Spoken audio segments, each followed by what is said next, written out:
Right. Hey, I just realised that doesn't feel fair because I brought Noel out and you didn't get a chance to say hi. Noel Fielding, ladies and gentlemen.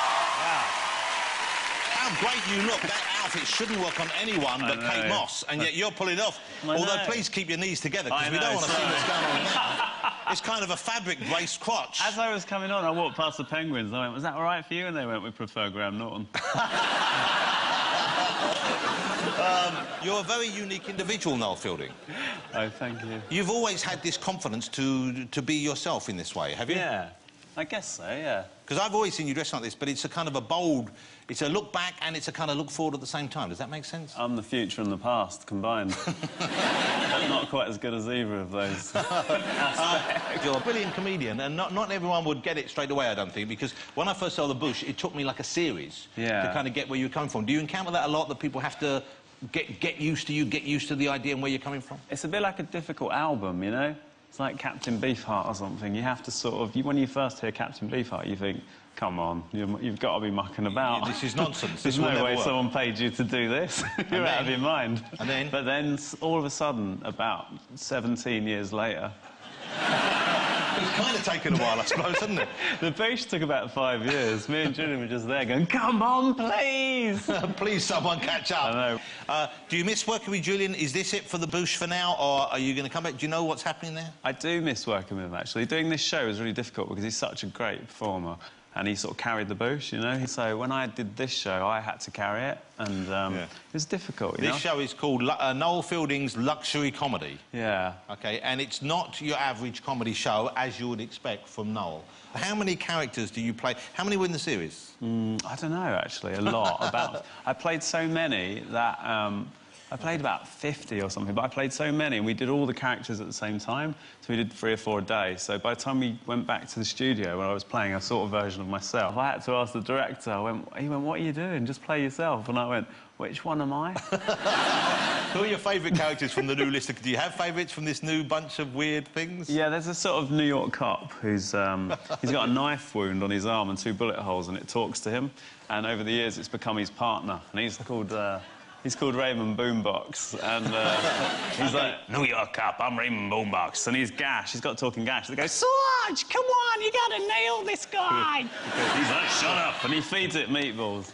And one of the great things about this country is not only is he allowed out, but also someone put up the money to bring that character to life on screen. Would you like to see Inspector Boombox? I'm warning you, even with that description, it's still weird. OK? Here's Inspector Boombox.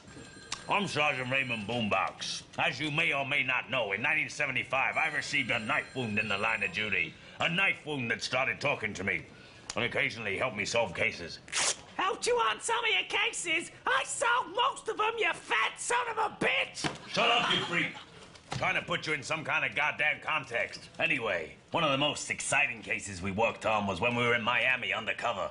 Hooper, what was the name of that case? What do you mean, the one where you're wearing the pink salmon shorts? You look ridiculous, you big fat pumpkin ass sticking out. You picked those out for me. What were you wearing anyway, your wife's skirt? It was a sarong, actually, and it was your wife's. I predict an immediate cult following. Inspector Boombox, just one of something like 50 characters in this new series? Yeah, there's a lot of characters. There's a chocolate finger who's a PE teacher. Of course there is. He's called Roy Circles. And he was in the war. He got shell shock. So I think he was a games teacher at some point, but he's slightly lost his mind. He plays swing ball on his own because his wife died and they used to play tennis together. So he wears her dress and plays swing ball. Just trying to recreate some of those hours together. He's quite a poignant character. He's a tragic and powerful and moving character. He is, the chocolate finger. The fact that he's a chocolate finger... He's by the by. It's not real. You probably don't have a convincing answer for this, but where do you come up with an idea like that, and why do you come up with an idea like that? What is the... Were you eating a chocolate finger at the time, or just... I guess I was brought up on Peter... Oh, I loved Peter Cook and I loved Spike Milligan and I loved Python. I think I like a lot of those comedians, and then when The Bush came out, we were grossly out of fashion. It was a lot of realism, and The Office was big and stuff, and we were just... We were so out of fashion. I think probably now I'm out of fashion with television in general. It's very reality-based now, and this is kind of very crafted But you show know what? that's taken years. The best stuff is out of fashion. You know, Sir David Attenborough, and you may or may not know this, he was the controller of BBC Two for many years, and it was under his watch that Monty Python was commissioned. This is right, isn't it, Sir David? Yes. Yeah. And that was not a hit straight out of the trap, was it? No.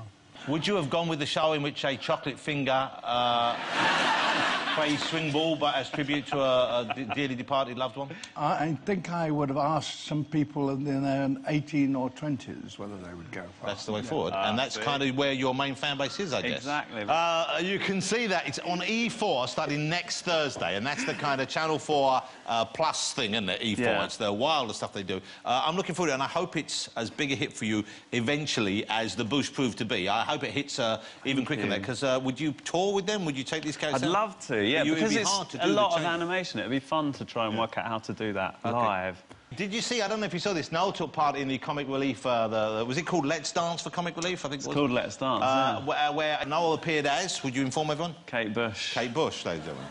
And you made a very good Kate Bush, I thought. I think you made quite an attractive... Look at that. That is Kate Bush. You could work as a... Is that... Oh, I see, I'm sorry. Not me, Jonathan. I thought that was you.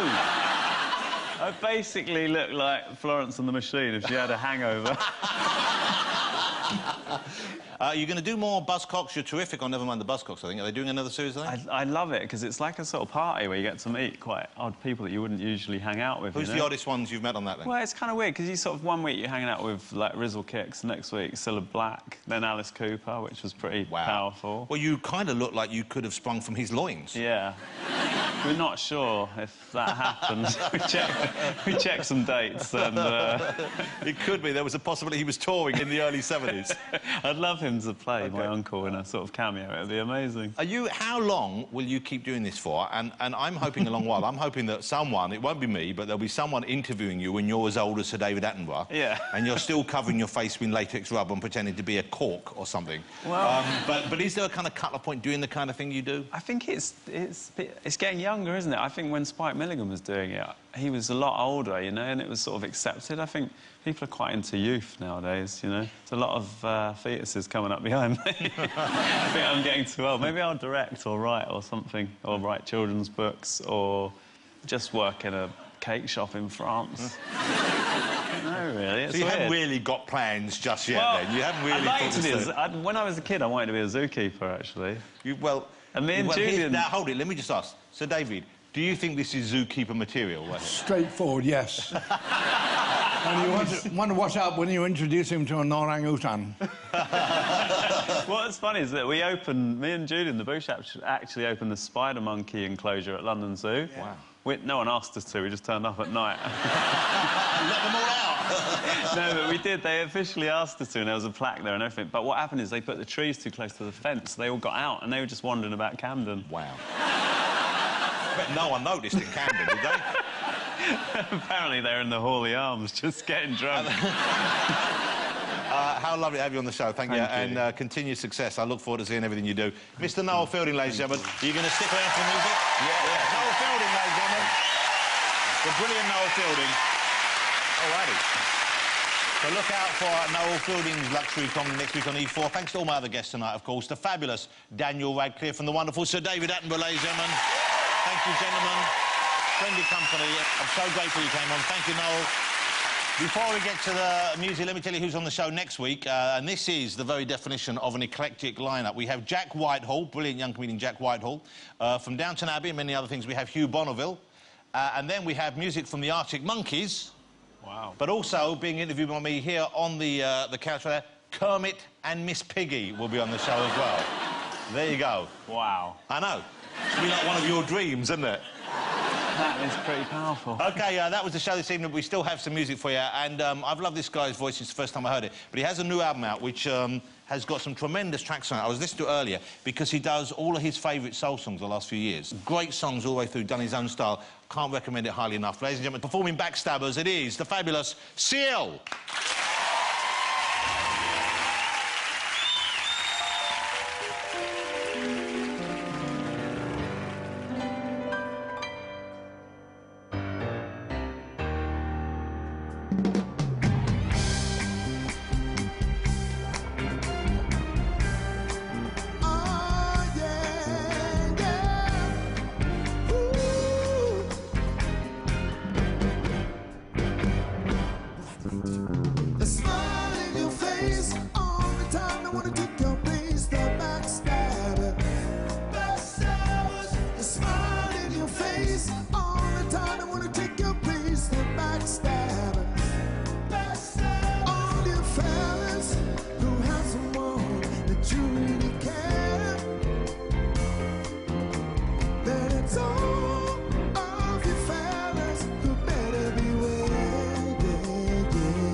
Take your breath.